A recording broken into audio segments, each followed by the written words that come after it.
সাবেক প্রধানমন্ত্রী বেগম খালেদা জিয়ার রোগ মুক্তি কামনায় পাকশীর মুক্তিযোদ্ধারা দোয়া মাহফিলের আয়োজন করেছে। বিস্তারিত থাকছে অ্যাডভোকেট আব্দুল্লাহ শোভনের প্রতিবেদনে। সাবেক প্রধানমন্ত্রী বেগম খালেদা জিয়ার রোগ মুক্তি কামনায় দোয়া মাহফিল করা হয়। শুক্রবার বাদ জুমা স্থানীয় শিশু বাগানে ২ নং যুক্তিতলা বিএনপি ও এর অঙ্গ সহযোগী সংগঠনের পক্ষ থেকে আয়োজিত এসব অনুষ্ঠানে বিএনপি নেতা আলমগীর হোসেন, আব্দুল মজিদ শেখ, সাইফুল ইসলাম, শাহিন উদ্দিন শেখ, আরিফুল আসাদ অনল, রানা মোল্লা, রেজাউল করিম রেজা ও মুক্তা বেগম সহ অন্যান্য নেতৃবৃন্দ সভায় বেগম জিয়ার রোগ মুক্তি কামনা এবং তারেক রহমানের দেশে আগমনে অভিনন্দন ও ৩১ দফা রাষ্ট্র কাঠামো বিনির্মাণে অংশ নেওয়ার আহ্বান জানানো হয়।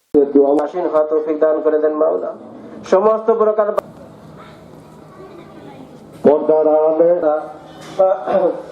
নির্যাতনের মাধ্যমে যারা দর্শক সারি থেকে এবং পর্দার আড়ালে মা বোনেরা এই মহতি অনুষ্ঠানে যদিও বক্তব্যের অনুষ্ঠান না, যে ব্যবস্থা আপনি করে দেন মাওলা। সমস্ত প্রকার বালা আমার প্রশ্ন যুক্তিতলা কেন্দ্রীয়